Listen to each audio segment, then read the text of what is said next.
na may problema. Ang dami na nga natin problema. Dadagdagan mo pa? Nay, gusto ko lang naman po tumulong kay Noemi. Ano ka? Si Superman? Wala kang obligasyon pagtanggol, hindi mo kaano-ano. Kami lang ng kapatid mo ang dapat mo ipagtanggol. Naaawa din naman ako kay Noemi. Dahil kaawa-awa talagang lagay niya. Kaya nga pinagtitinda ko siya ng biko. Kahit madalas, kulang ang entrega niya. Parang maawa ka rin naman sa akin. Magmula na mawala ang tatay mo, ako lang mag-isang nag-alaga sa inyong magkapatid. Napagod na ako. Ang gusto ko lang, makatapos ka. Dahil matalino ka. Para balang araw, ikaw naman mag-aalaga sa akin.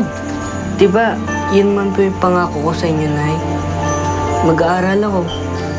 At pag nakapagtapos po ako ng pagtrabaho, alagaan ko po kayo ni Lourdes. Pero anak, hindi mangyayari yun kung palagi mo isusuong ang sarili mo para sa ibang tao. Ayokong magaya ka sa tatay mo na laging pinaiiral ang init ng ulo.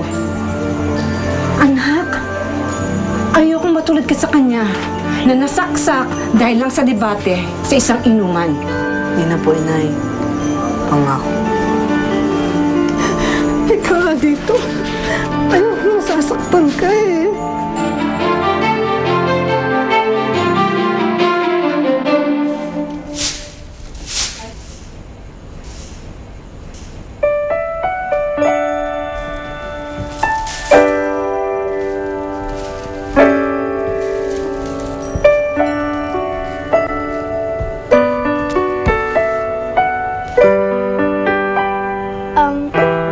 ang pambansang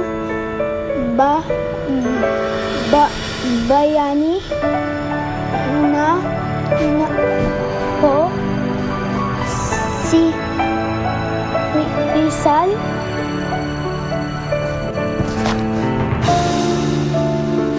Nanakawin mo pa tong pera ko, ah. Hindi, Albert!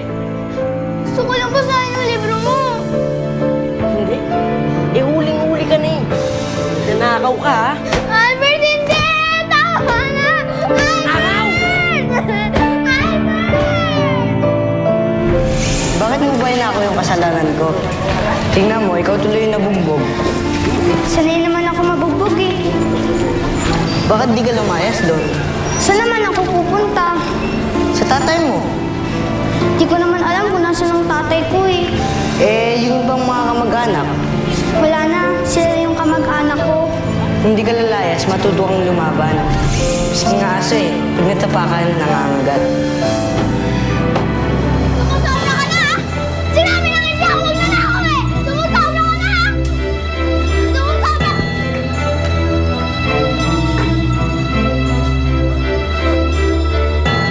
Albert! Tignan natin ang tapang mo ngayon. Wag! Noemi! Balik ka rito!